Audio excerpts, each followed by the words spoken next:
Hello hello hello hello ए हमार राजा राजा फाजत कहू ना बिल्कुल काहे बजे हो राजा कहू ना काहे का राजा जानते हैं के का कहा थे के का कहा थे जवान खेचुहिया गुनिया गुनिया नीचे गोल बलमनसा का अरे सुना हाँ अरे वो राजा ना हो हाँ हो अरे हमरे दिल के राजा हाँ आगे बोलो ए सुना बोला जैसे हमरे दीदी तुम्हें बहुत महान बा अरे पागल अभी हम लखनऊ में हैं का करत है वहाँ लखनऊ में कोचिंग सेंटर खोले हैं अच्छा कोचिंग सेंटर खोले हो हाँ अच्छा अच्छा लेकिन ए सुना बोला अरे हमरे दीदी बात में हाल खबर ले लगता है कोचिंग छोड़ दी हाँ छोड़ो जल्दी आवो लगी दरवाजा खोलो हेलो जी हाँ जी दरवाजा खुली है खुली है खुला है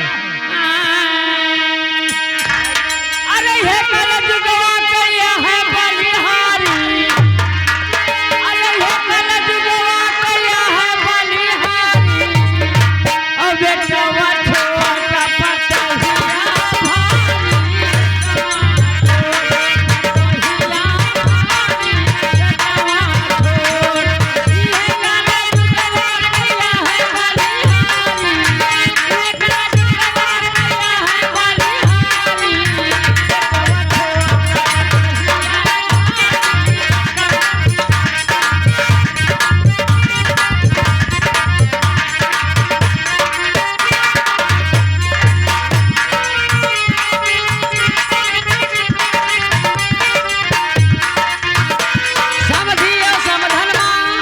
जब हो गए मिलनवा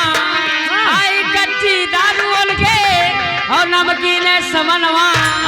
और नसवे मचूरबा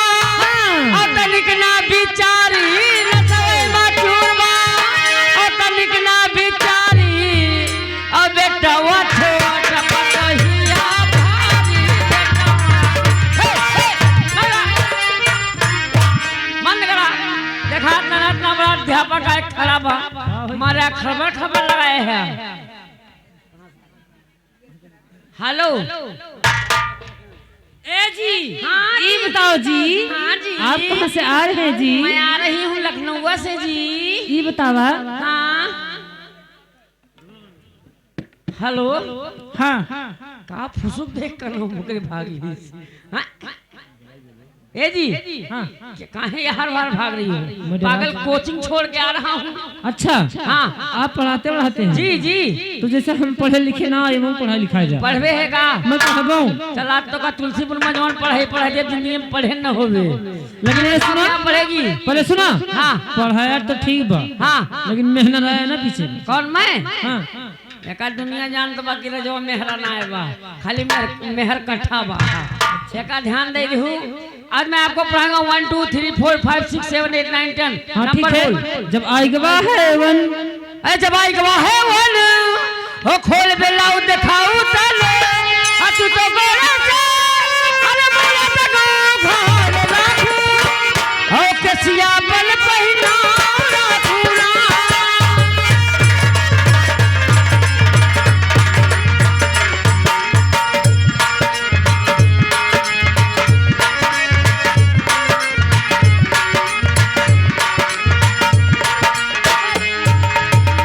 जब आई गवाह है तू हे जब आई गवा है तू अब बलाए बोला तू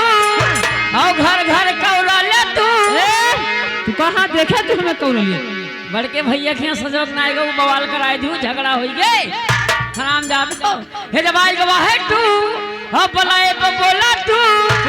तू तो कुतिया जैसा ना अरे अपन व्यवहार राखू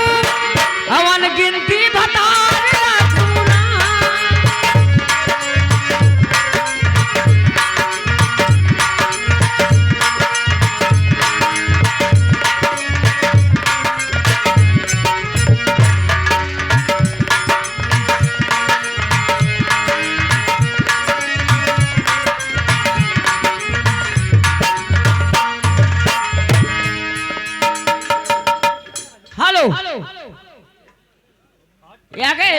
बड़े भैया की तरफ से पुरस्कार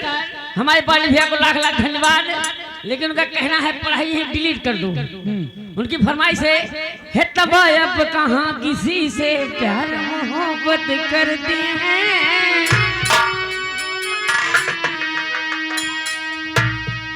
खुशियाँ लीजिए। चलते गीत की तरफ। तबायफ कहाँ किसी के साथ मोहब्बत करती है, तबायफ कहाँ किसी के साथ मोहब्बत करती है, मगर जब करती है, मगर जब करती है तो है कयामत।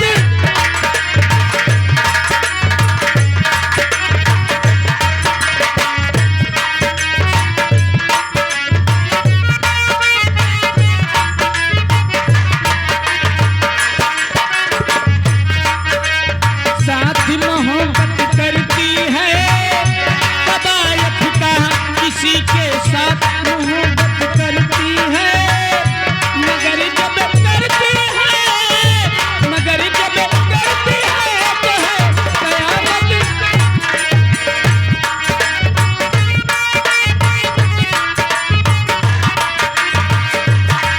गुस्ताखी माफ मेरे लब पर आया है नाम शरीफों का,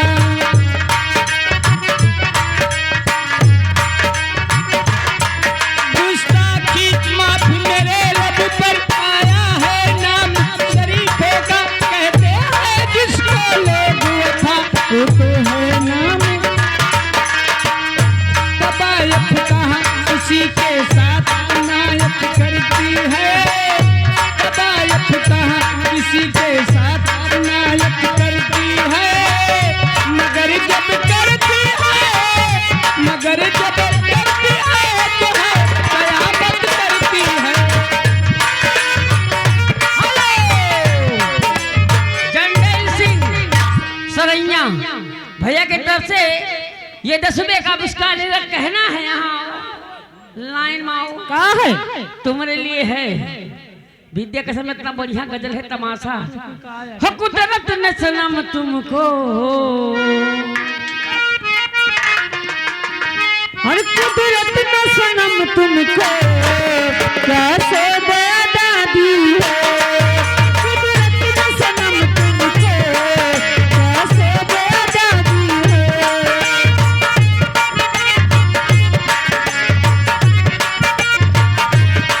कुदरत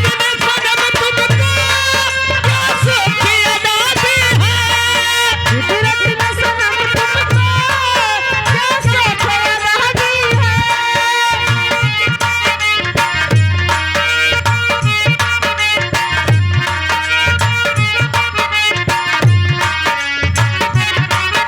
हेलो हेलो मुन्ना बलमा, मुन्ना बलमा, हेलो आगे मुन्ना बलमा,